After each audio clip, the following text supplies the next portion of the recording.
Hello, my name's Michael, and I'm a software engineer at Deliveroo, based in London in the UK.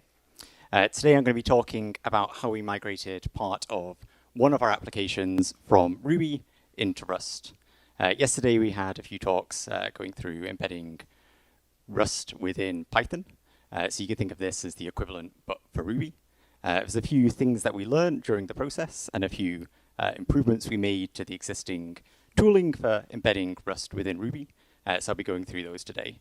It should all be pretty transferable to Python. So if you see something you like with a bit of work, you should be able to get it working there if there isn't already a crate on crates.io. So for those of you who don't know, Deliveroo are a food delivery company. We allow you to order from nearby restaurants using our website or our mobile app, and then we'll use one of our fleet of riders to deliver that to your front door, usually pretty quickly. So as a company, we are about 6 years old. Originally, everything was written in Ruby and Rails and actually lived inside a central Ruby and Rails monolith. Over the last couple of years, we've actually started to diversify our technology a little bit. These days, we have quite a lot of Go and a lot of Scala alongside that Ruby, but Ruby is still quite a prominent language for us. Ruby and Rails is great, although we are starting to complement it with some other languages as well. Ruby does have a place at Deliveroo, particularly for writing web applications or anything that's bound on external access like database or calling an external system. So the service that I'm going to be talking about today is one that we call Dispatch, which is something we use within the logistics algorithms team. This was a service that was created about 2.5 years ago, and because Ruby was our primary language, we wrote it in Ruby. So what is Dispatch? Dispatch is the process that we use to determine which of our online riders we can make available to deliver an order that currently needs delivering. It's actually a sort of fairly well understood problem in the mathematics, in that it's a vehicle routing problem, like a close relation of the traveling salesman. And it is unfortunately NP hard. If you want to find the absolute optimum assignment of a set of orders to a set of riders, you're going to have to spend a reasonable amount of time running the computation on it. As the number of orders or the number of riders grows, so does the amount of time it takes to compute it. Like a lot of people, we choose to solve this problem with a set of heuristics.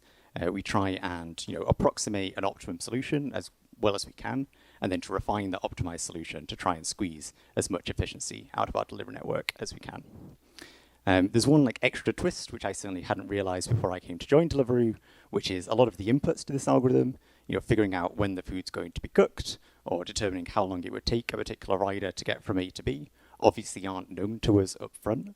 So we actually have to use some machine learning models, which were originally embedded within this Ruby algorithm in order to generate those inputs. So figuring out for a particular restaurant how long we think it will take them to cook a particular meal, and figuring out for a rider traveling between these 2 points in a city, how long do we think it will take. Using that, we can then run this optimization algorithm to essentially compare each of the rider and order pairs and find the optimal pairing across all of the riders that need work and all of the orders that need delivering. So, when I say this was implemented in Ruby, that served us really well for the first few years of our life. We delivered many orders that way. We had the sort of nice problem that order growth was increasing.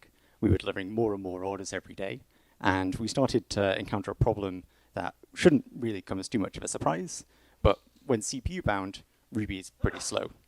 Ruby as a language isn't built for speed. It's a interpreted language. It's something that isn't going to match up in terms of performance compared to something like Rust. And the default Ruby implementation, MRI, is actually something that has a global interpreter lock as well, much like Python.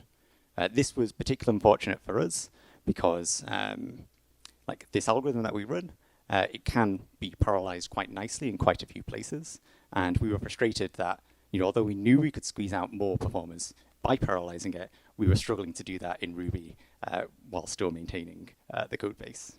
So we knew we needed to do something about it.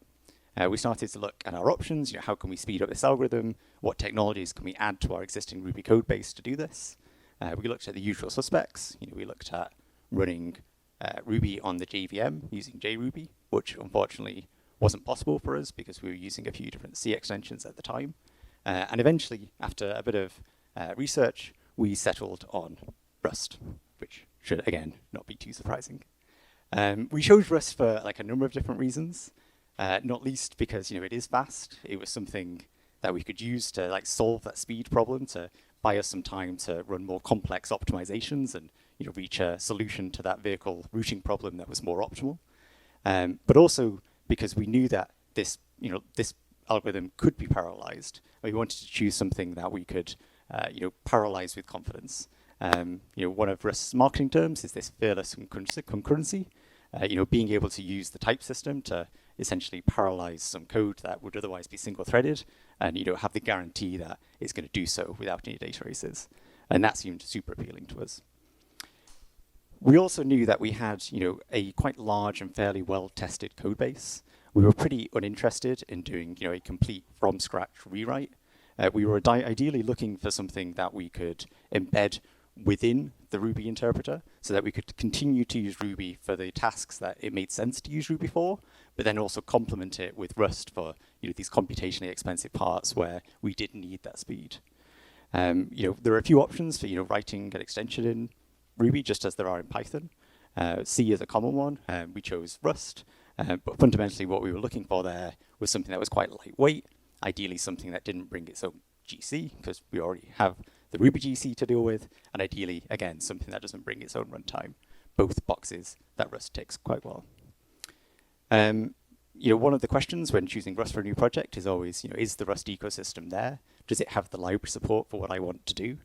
In this case, we wanted to essentially do an offline computation, like a pure function that takes a set of orders and riders and then determines the optimal assignment of those orders and riders. It doesn't need to do any database I/O or call out to any other external services. So, the crates that were available on crates.io a year and a half before we set out for this project were perfectly suited for the task we were going to do. And then there was also the fact that we were actually already using a little bit of Rust. We've been using Rust at Deliveroo since, I think, summer of 2017. Back then, we were trying to improve this algorithm, and there was one small, essentially matrix multiplication that we needed to do that was kind of specialized.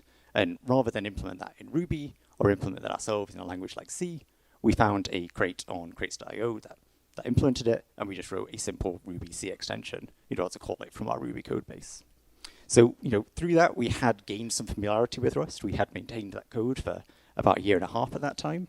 And a few of us had been, using Rust in our free time, as well as at previous companies.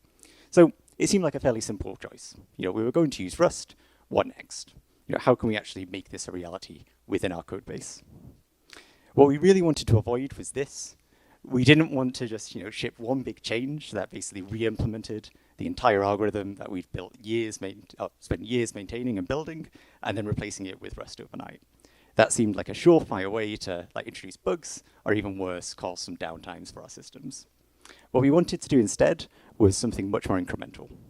We had this Ruby application, which fulfilled many different purposes. It had this dispatch algorithm, which was the computationally expensive part, but it also had all these other functionalities in its API in order to talk to our other systems within Deliveroo. What we wanted to do was find a way to slowly, piece by piece, swap out that dispatch algorithm with something implemented in Rust, and ideally do it in a way that allowed us to ship the incremental pieces into production, so that we could not only be sure that the finished product didn't have anything that was going to cause downtime, but also so we could compare the Ruby and the Rust implementation side by side and check that we were getting the same result.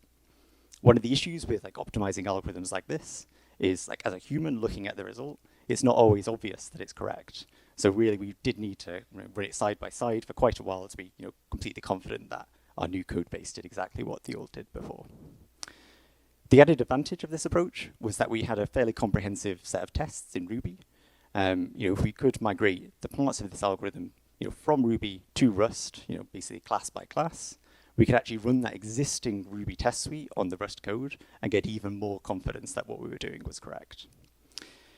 However, there's no free lunches in software engineering. The more you have to migrate across from Ruby to Rust, the bigger your interface between the two. We knew that going in, we were going to have to make sure we had a way to expose our Rust code into Ruby in a way that was easy to write and easy to write in a way that was error-free. We looked around crates.io to see what options we had for making Rust code available in Ruby, and we settled on a choice called Ruru. There's actually a few different options on crates.io, including I think one called Helix. For various reasons, we found Ruru was a better fit for our use case. And one small thing, there's actually a recent fork of Ruru called Rooty, but for all intents and purposes, you can think of the API of the two as the same. So I'll switch between using both words throughout this talk. In preparing these slides, I actually went back to read the README of Ruru, just to see how they describe themselves. And I found this absolutely perfect sentence, which really summed up what we were trying to achieve a year and a half ago, which was replacing our Ruby application with Rust, method by method, class by class. And that was really what we were trying to achieve. So Ruru itself is actually a library of two different parts. The first is a set of safe Rust abstractions around the Ruby C API. And the second part is essentially a set of macros or a DSL that allows you to use those in an ergonomic way from your safe Rust code. Throughout the rest of this talk, I'll present a few examples of how you can use Ruru within a Rust application, and then talk about some of the challenges that we faced in using it and the tooling that we built on top of Ruru in order to make it even easier to use. So to begin with, we have a very simple Ruby class. For those of you not familiar with Ruby, all this does is defines a single method, friendly greeting, which takes a name argument, and it returns a string saying hello name exclamation mark. At the bottom of the slide, there's an example of how you can call this method within Ruby and a comment describing the expected output. One slight twist is that Ruby is a dynamically typed language, much like Python, and so it is entirely possible to call this method with something that isn't a string. We're being defensive here, and if we're called with something that isn't a string, we'll replace the name argument with the string anonymous, and then just return as normal. So super simple. Our task now is to implement some Rust code that implements the exact same functionality in a way that can be called from Ruby using that same line at the bottom of the slide. So we want to write this Rust code in a way that's completely transparent to the rest of the Ruby application and have it work as normal. In later examples, we'll do something a bit more complicated, but fundamentally, this was exactly what we were trying to achieve in our rewrite, in that we didn't want to modify any of our Ruby code base. We just wanted to move piece by piece over to Rust. So this is what it looks like in Rust. The exact details here aren't too important yet again, but we're using that set of macros that I mentioned that Ruru exposes, that DSL. We've got two main ones. We've got a class, which defines essentially a Rust struct under the hood to hold all of the details about the class and the object representation in the Ruby VM, and a methods macro that allows you to add methods to that class that you've defined. This is quite similar to the proc macros available in Py03 for anyone who's used that, but slightly less ergonomic. But within the actual method body itself, it's pretty much the same as the Ruby code if you squint a bit. There's a bit more boilerplate there. There's a few interesting things. Obviously, as Rust is statically typed, we can't just accept any type of argument. So we need to specify upfront what we're expecting to achieve. So here we're using what's called an R string, which is one of those types from that safe abstraction that Ruru gives us. And all it is a string where the memory is managed by the Ruby VM. So Ruby's in charge of reference counting, garbage collecting, and cleaning up this string at the end of its lifetime. And here we're specifying that the name that we get passed in is an R string, and the value that we're going to return is also an R string. There's one slight, nice thing about, there is actually a really nice thing about Ruru here, which is this is entirely extensible. You can pass any object through between Ruby and Rust as long as it implements this object trait that Ruru provides. All that needs to do is, instruct Ruru how that memory is managed so it knows how to cooperate with the Ruby VM in a way that's safe. There's one slight unfortunate thing here in the macro definition, in that although we're specifying that name is an R string, the name pattern within, or name binding within the body of the method is actually a result of R string. And if you think about it and don't think too hard, it does kind of make sense, because what we really have is a dynamically typed language calling a statically typed language. So even though we say we want an R string, the Ruby code is entirely free to pass in any other type of object. What would happen then is this name binding within the method body would actually evaluate to an error type, and then you can handle it as normal. And that's actually what we're doing here. So we're saying, if the name is a valid string, we want to map over and convert that R string into a Rust string. And if the name binding isn't a valid string, we want to actually unwrap or to get an anonymous string. So exactly the same functionality as our Ruby code, but just a bit more verbose. So there's one final little bit of interest here, which is, although we specified R string as the return type, obviously we're going to have to do something to compare our string that we have in Rust to a type that's managed by the Ruby VM. This part's much easier. Ruru provides this rstring new method where you can pass in a string reference and it'll copy the data and pass that over to Ruby. So, not too bad. There's a bit of boilerplate there, but it's pretty manageable. This was, pretty good for us. We thought we could do a migration using this, and we actually set out to do so. What we'll do next is we'll look at what it's going to be like if we pass a more complex type between Ruby and Rust, because that was something we very quickly found ourselves wanting to do.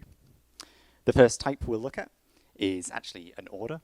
This is a real-world object for us. Every time you place a request for food through our website, we're going to create one of these orders in our systems. The actual order has a whole bunch of attributes. Here we're going to focus on just 3. We've got an ID field, which we're defining using Ruby's attribute syntax, but that's not too important. A contains alcohol field, which is just a Boolean.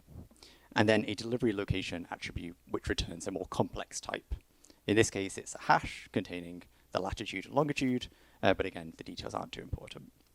One thing to mention here is that question mark. There's no semantic meaning to that if you've not used Ruby. It's just a valid identifier, and it's a convention to use for Boolean types. But we'll see how that interacts with Rust in a few slides' time. So what we want to do now is we want to write a class in Rust that can accept one of these orders, or actually an array of these orders, as an argument, and then operate on the type entirely from safe Rust code. And I actually couldn't fit this on one slide. There was too much boilerplate. What I'm trying to show here is that once we start to use more complex types with Ruru, it very quickly becomes quite verbose. In this example here, we're saying that the method accepts Ruby array, again, one of those types that Ruru exposes. But in the method body, we need to cope with the fact that we might not get an array. That's the expect we're doing here. In this case, we're just panicking. We also need to then iterate over each element and then cope with the fact that because Ruby is a dynamically typed language, each of those elements might not actually be an order. You could have an order and then a number, or an order and then a string, or something completely horrendous. Once we do have one of those elements, we're using this .send method, which actually is a convenience that Ruru provides to call back into the Ruby code in order to essentially call a method on the object. So here we're calling into Ruby again to get the value of the ID field, and then shoving that value, or that value that it returns, back into an order struct, which is just a plain old Rust struct that the rest of our code can use. There's a whole lot of stuff here. Like for the first couple of wrappers that we made, this was absolutely fine. But we very quickly found that as we wanted to do this migration class by class and method by method, we were writing this boilerplate again and again and again, and we were getting it wrong again and again and again. So we did what any good programmer would try to do, and we tried to build like a set of abstractions that removed this boilerplate from the code. We had a function deserialize order, which would take a Ruby object and then try and create a Rust order object from it. We had a function deserialize vector, which would be generic over some kind of Rust struct, and then try to deserialize an array of that type. And then we did hash maps, and it was all very tedious. It was all very difficult to write because we had to get these generic bounds exactly right and do it in a way that allowed us to propagate exceptions all the way back up the chain. We thought to ourselves, Rust can't be this hard. It hasn't been this hard when we've done it before. How else does the Rust ecosystem solve this kind of problem? And that's when we realized that the answer was kind of staring us in the face. ThirdA. ThirdA is something we commonly use to translate between one data format and a Rust struct, such as deserializing JSON into a Rust struct that knows how to deserialize itself. What if we could use ThirdA in order to take a Ruby object and then automatically convert its data into a Rust struct? And so that's what we set out to do. If we could teach ThirdA how to read a Ruby object using the C API that Ruru exposes. And if you could teach ThirdA how to write a Ruby object, again, by teaching it the relevant parts of Ruru's C API, maybe we could do better in this implementation of our macros. And so that's what we actually achieved. What it meant was that we could essentially write Rust structs like this, exactly like you would expect in any other code base. This is the equivalent of that Ruby class that we had a few slides ago. We've got an ID, we've got a contains alcohol bool, and we also have a delivery location, which itself is a more complex type. The only Rust code we now need to specialize for our Ruby Rust bridge is this derive, deserialize, and derive serialize. And that's given to us completely for free by ThirdA, like you would with any other struct or anything you wanted to deserialize. The real magic here meant that we had the complete power of ThirdA behind us to deal with those oddities in our API. For instance, we have that question mark, which is a valid identifier in Ruby, but not in Rust. We could then use ThirdA's rename attribute to tell it about that mapping and have it take care of it automatically for us. So what does that give us? What it means is that all of that code trying to deserialize a vector of orders can be rewritten like this. We extended our methods macro that Ruru provides to teach it about how to deserialize and serialize using ThirdA, and to do it in a way that allowed it to handle the errors. So whereas before we had to write that code inline within the method, deal with errors, and then try and propagate them to the caller if we were past something that wasn't the type that we were expecting, here we can instead allow the macro to do that for us. We can say that we want a vector of order, and then when the code inside that method body runs, be guaranteed that it is actually a vector of order without having to try and return early or whatever it would have to do. This proved to be super powerful for us, and it's something we use throughout every of those classes that we migrated, and we found it so useful. We created an external crate that others could use. So although it was originally developed on Ruru, we then extended it with Rooty, which is a more up-to-date fork of Ruru, and made it externally available. It does a few more things than just serialize and deserialize to and from Rust. We found that that complex error handling that's kind of necessary in any sort of Rust interpreter C API, we were able to bake that into the macro. So it handles those serialization and deserialization errors that I mentioned, but it also makes sure to wrap and catch any Rust panics that might happen inside the code. Without this, any Rust panics would tear down the entire Ruby VM, which would have meant that we were unable to operate, and all the other functionality that the Ruby was doing would no longer work. And finally, we were able to actually allow the Rust code to explicitly pass exceptions back through to Ruby, so that when there were those exceptional circumstances, it could be handled just as we would handle any other error in Ruby.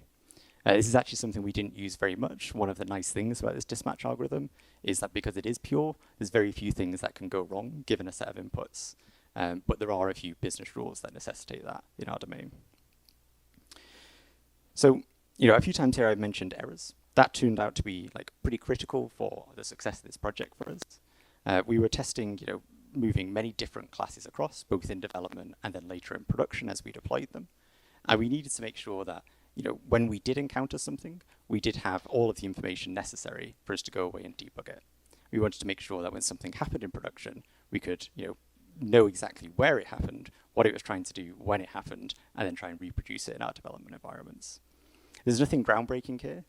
For me, this was actually a really great example of Rust's error handling story, that propagating of results from method to method.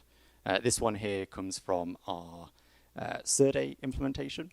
At each level where we encounter an error, we can propagate that error back to the caller, but also attach some context about what part of the structure we were trying to deserialize. So here we were trying to deserialize that array of orders that we saw. We were trying to deserialize the contains alcohol field of one of those orders, and then we were actually trying to call the contains alcohol method on one of those elements that we thought was an order. In this case, it was a nil class in Ruby, so it didn't work. But the complete, essentially stack trace of what the Ruru ThirdA implementation was trying to do is contained there in the error, so we knew exactly where to look and where our data was malformed.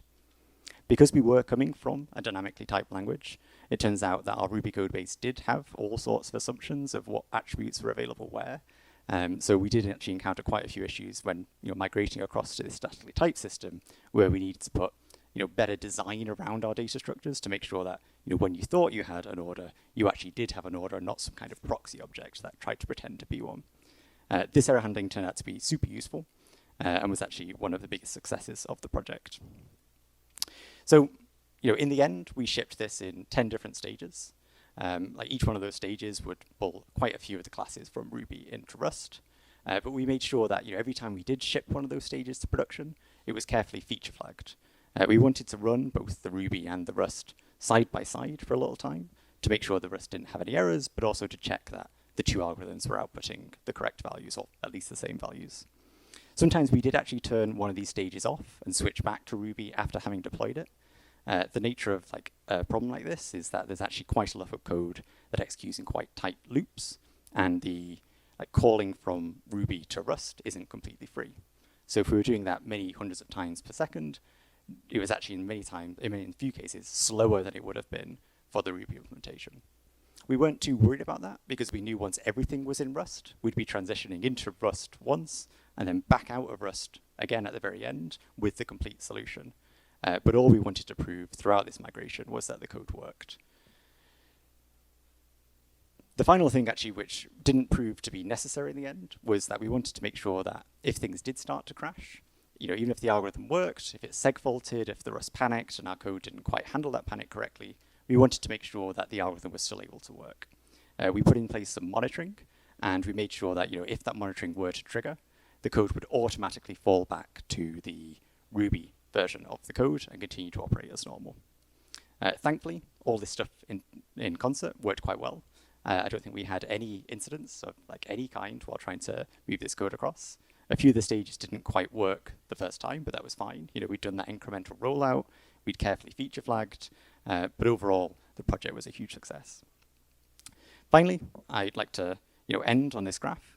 The units aren't too important here. What is kind of interesting is that we had a 17 times speed up from our Rust implementation compared to Ruby, which for us was exactly what we were hoping to achieve. Some of you may be thinking 17 times isn't actually that much of an improvement considering how slow Ruby is.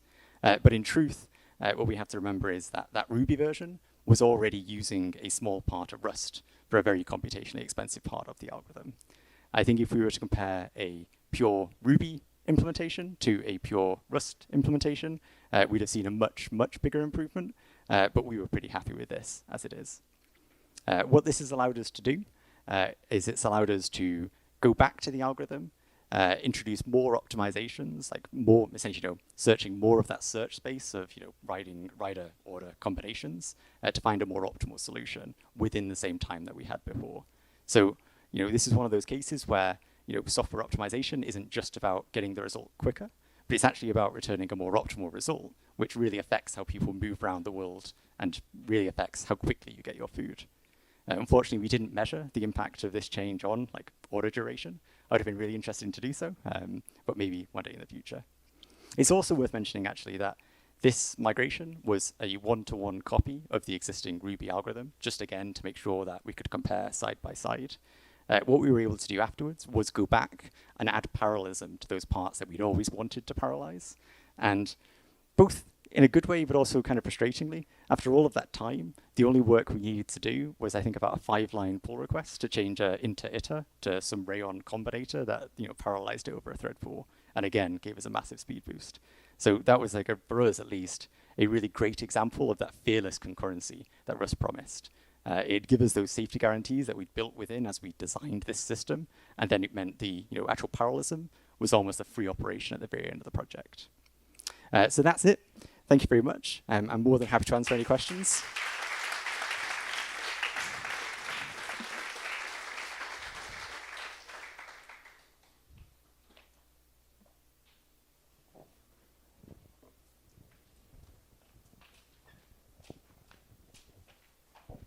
So are those functions still running inside a Ruby process, and have you measured the overhead of copying those objects back and forth?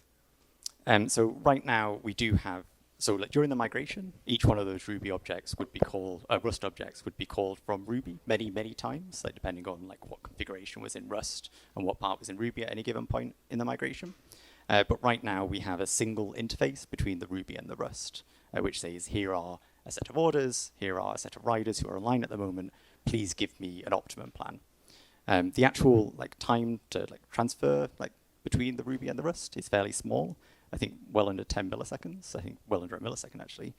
So like the overhead in the algorithm today is almost negligible.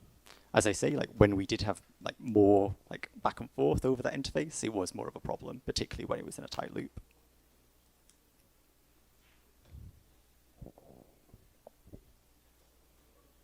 Any other questions? Two questions. First one is, you haven't shown the absolute time scale, so would it be relevant to change also the API part, or you spend so much time in the optimization that it's actually the overhead is negligible?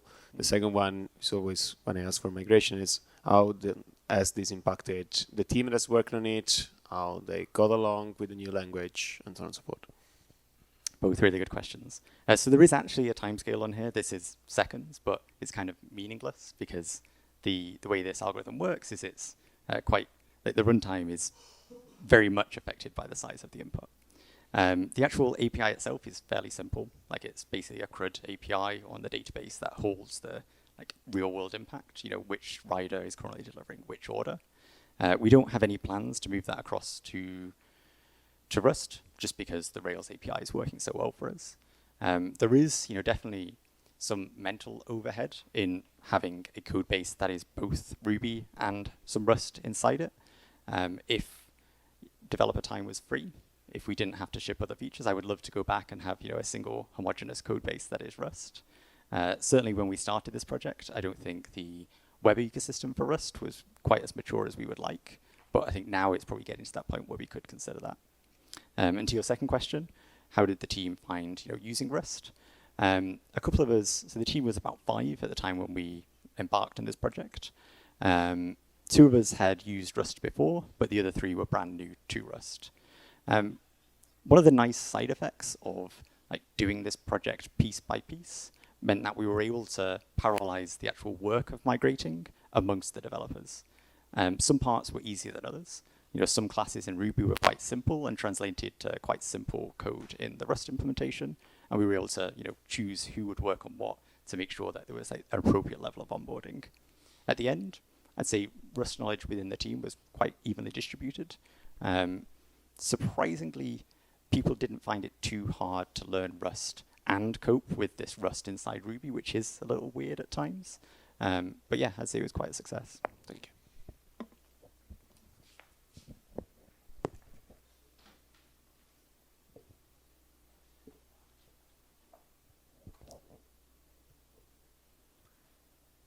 Okay, any other?